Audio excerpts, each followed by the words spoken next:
अस्सलामुअलैकुम दोस्तों, क्या आप भी रोज़ाना खाने में नॉन स्टिक पैन्स का इस्तेमाल करते हैं और सुना है कि ये पैन्स आपकी सेहत के लिए नुकसानदेह हो सकते हैं।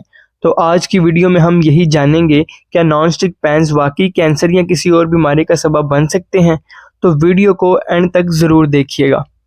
नॉन स्टिक पैन्स पर जो कोटिंग होती है उसे टेफ्लॉन कहते हैं। ये एक केमिकल पॉलीमर होता है जिसका साइंटिफिक नाम है पॉलीटेट्राफ्लोरोइथाइलीन यानी PTFE।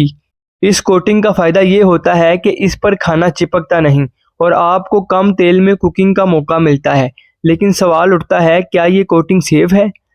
नॉर्मल टेम्परेचर्स में टेफ्लॉन बिल्कुल सेफ होता है, लेकिन जब आप पैन को ज़्यादा हीट करते हैं 260 सेंटीग्रेड या उससे ज़्यादा, तो ये कोटिंग टूटना शुरू हो जाती है और जहरीले गैसेस रिलीज़ कर सकती है।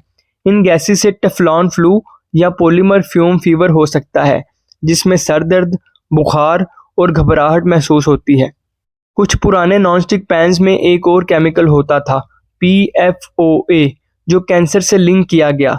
लेकिन खुशी की बात यह है कि 2013 के बाद मोस्टली कंपनीज ने PFOA का इस्तेमाल बंद कर दिया है। तो क्या हमें नॉनस्टिक पैन्स का इस्तेमाल छोड़ देना चाहिए? ज़रूरी नहीं। अगर आप इनका सही तरीके से इस्तेमाल करें तो ये काफ़ी सेफ़ है। कभी भी खाली नॉनस्टिक पैन को ज़्यादा गर्म ना करें। वुडन या सिलिकॉन स्पैचुला का यूज़ करें ताकि कोटिंग ख़राब ना हो। अगर कोटिंग उतर रही हो तो पैन को फ़ौरन चेंज कर दें।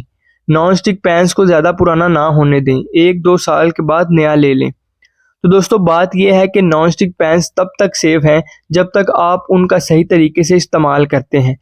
हर चीज़ की एक लिमिट होती है और अगर हम कुकिंग में भी थोड़ा एहतियात बरतें तो हम अपनी सेहत को बेहतर बना सकते हैं।